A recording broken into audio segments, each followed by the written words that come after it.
Are you losing club head speed, or maybe you've lost some speed recently, or you just want to get faster? Then we've got 3 ways in which we can help you to try and gain some club head speed and get some power back. Okay, so in this video we're going to run it like this. First off, I'm going to take the place of the student. Yep. I'm going to measure my club head speed using a speed stick and the radar. You're going to see the live speeds from this camera down here. Then I'm going to complete the 3 exercises and then a little bit of golf coaching as well. And then at the end, redo this speed.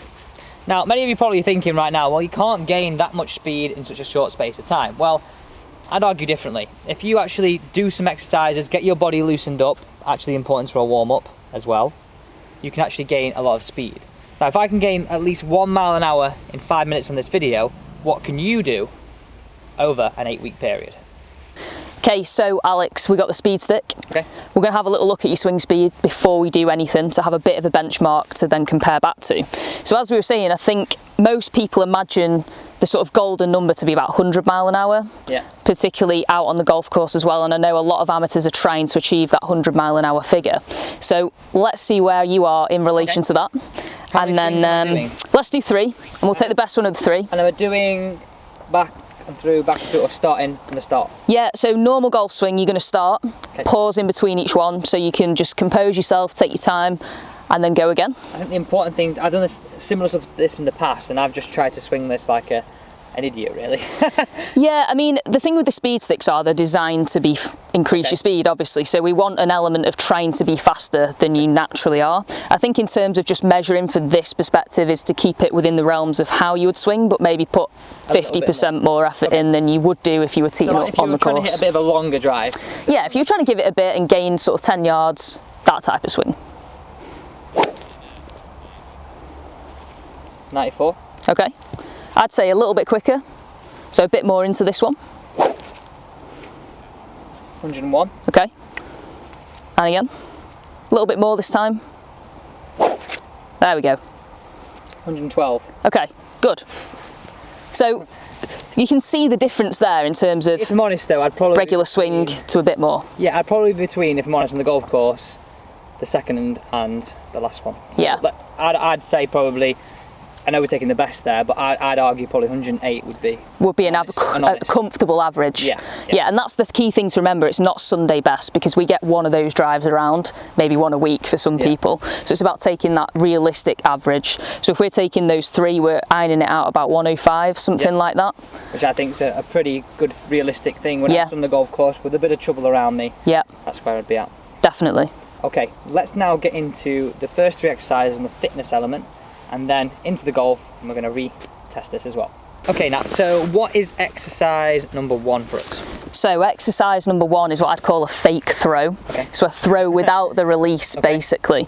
And one of the reasons I've put this in is A, to learn how to brake, so to allow the body to accept load, because we've got to be able to accept it before we can then release it or produce it. In terms of what people are thinking of accepting load, that is people in the backswing. Yeah, load in the backswing, load in the hip into the follow through, being able to accept the weight and force that's being delivered. And the reason why I put this in is because this is quite multifunctional for people. If they're training at home, they've not got much kit, and you've not got any space, and you can't be throwing balls around, then you can use this to get a similar impact as to what we would do with a medicine ball in the gym. So we're coming back to the backpack again. Okay. All I've done is fill this with resistance bands. No golf balls this time. No golf balls this time, and nothing that's going to bash it around in the bag. So just so it's got a little bit of weight, so it's roughly about 4 to 5k, nothing too heavy. And I'd start about that weight if you're a beginner. You can go lighter if you want, but about that weight's probably a good place to start.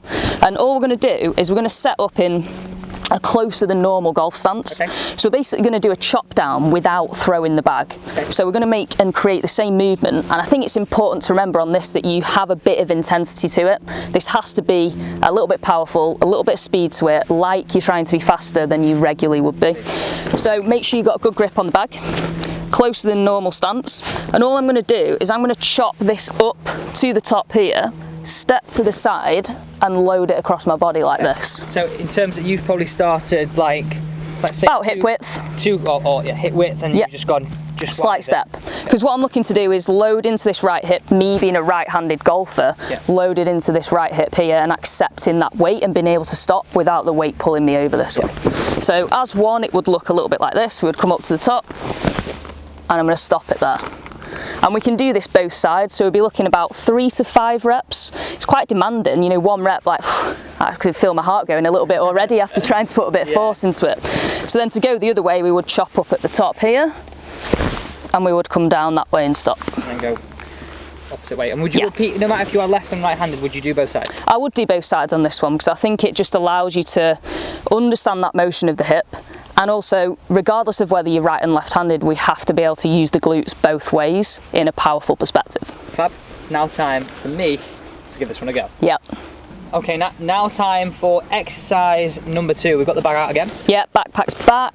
So this time what we're going to do is we're going to do a throw and release. Okay. So in the gym setting, this again would become a medicine ball or a wall ball. And we'd ideally have a wall for it to bounce back off, but you don't have to use one, as long as you don't mind going collecting whatever you're throwing. So we're going to load this the same as we have done for exercise number 1. And then this time what we're doing is we're focusing on releasing the speed forwards, what would be into the downswing, and encouraging the body to do that at pace with a little bit of power. So, same grip on the bag, and I'm going to grip this roughly in the middle of my chest here. And then what I'm going to do is I'm going to be in a slightly wider stance this time, so I can just create a moderate bit of rotation this way. It doesn't have to completely replicate the golf swing, but just give you a bit of momentum. So I'm going to turn myself like this, I'm going to step, and as I step I'm going to throw and release the ball out this way. So like in the golf swing, and this is sort of building into what we're going to be doing later on in this video, is actually, well, this is the sequence you want, whereas so many golfers, as we said before, just I think what we come across, the pair of us, is a lot of golf so inactive from the lower body, and we can argue that this drill is a massive over exaggeration, because unless you're Happy Gilmore, no one is making that step in the golf swing. But what it does, it gives you a frame of reference to go, actually my legs have something to do, they play a role, and we need to get them moving a bit more. So as one, it looks a little bit like this. So you're going to set yourself up, we create a bit of momentum like that, and then we're going to turn, step and release. And I think it's key to extend. We've got to really push, because if that was a 7 or 9k ball, I'm not going to be able to get that over there without really driving my body through it. And as we said on the first exercise, there has to be a conscious element to do this faster and harder. Because that conscious element is working harder here, so when you actually go and end up getting this out, exactly, these things of trying to hit the ball harder don't come as a result of you losing what you're doing in terms of trying to control the club face in the path. Exactly. So to be faster at anything, you have to create a conscious awareness or a neural response for your brain to go, right, I can do this quicker, and therefore the practice element of that has to be done faster. Okay, now time for me to take on the second exercise. Okay, now, so 2 down, 1 to go. Speed stick's out. What's this one? So third exercise, we're using the speed stick, but you can use your driver just to do this the same. These just make it a little bit easier, so you don't whack the ground and smash the head of your driver, but normal driver will do, So what we're going to do now is we're going to replicate similar motion we've done for exercise 2, but bring a golf swing into it. A bit more sort of relevant to progress into a golf swing. Exactly, just getting that feeling, that sensation in the swing. So this is just a swing with a lateral step. So all we're looking to do is we're going to set up as normal. I'm going to take a normal backswing, and then what I'm going to do off the back of this is, as I start to come through, I'm going to step this left foot forwards and kind of increase this reach and this sort of load and pushing through into the downswing position. So again, I'd say in terms of intensity, you want to be at sort of 75–80% with this. It's not an all-out lash, but there needs to be that conscious effort to do this a little bit faster. So in one motion, hopefully, what we're looking for is something like this. Like that. Okay. So I'm moving slightly further forwards than where I started. And are you taking that step as you start your downswing? Is that what you're trying to do there? Yeah, we're looking for that to be sort of the initiator. We see that a lot, don't we, in terms of long drives and the likes of Bubba Watson, where we can see that sort of obvious heel comes up, heels coming down motion. Actually, through the game. Yeah, exactly. I think this is a great drill for people who are inactive with the lower body, as we said.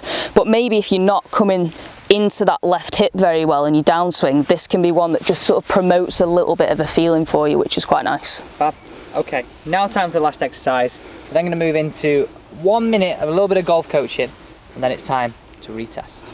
Okay, now, so we're bringing the fitness element and the golf coaching all together here, and I know you'll 100% agree with this. It's when we're doing this progression of speed, let it come and accumulate and snowball over a period of weeks, right? Yeah, definitely. Same as in the gym, you know, strength doesn't happen overnight. We wish it did, but it takes time to progress and allow those changes to settle. Okay, so one thing I want you to be really wary of on the golf course, don't try and add speed as a consequence or a sacrifice for club face and path control. Yeah. Okay?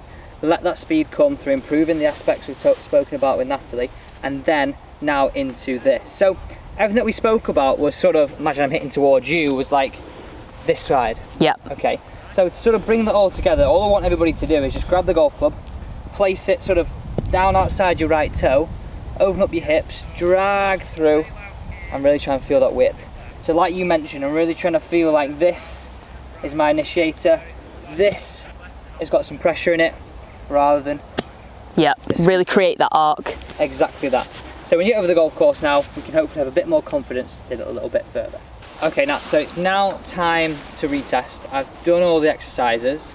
My best last time was a 112. 112. Okay, so let's sort of see if my first one was better, second one and third one is...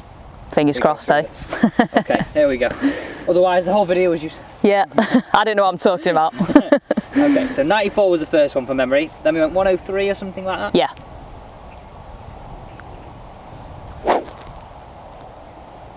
Okay, 100.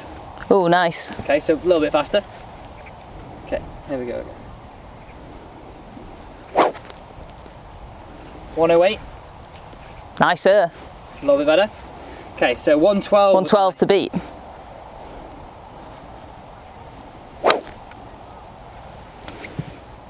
Got to be a misread. I think that was the divot. Okay, here we go. Last one. There you go. 118. Nice. Okay, so all of them progressively Yeah. a little bit higher. Yeah.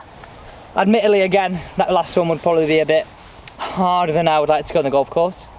But if I can, in my mind, if I can up that hard one, then overall in reality, then Yeah. it should be a little bit better. That's it, it's just pushing that ceiling height, isn't it? It's, that 118 is probably not consistent for you. No. But if you can push that ceiling height to get closer to that as in terms of consistency, then we know we're making progress. I think that middle number for me, if I can up the middle one each time, Yeah, that's where I'd be happy with that. definitely.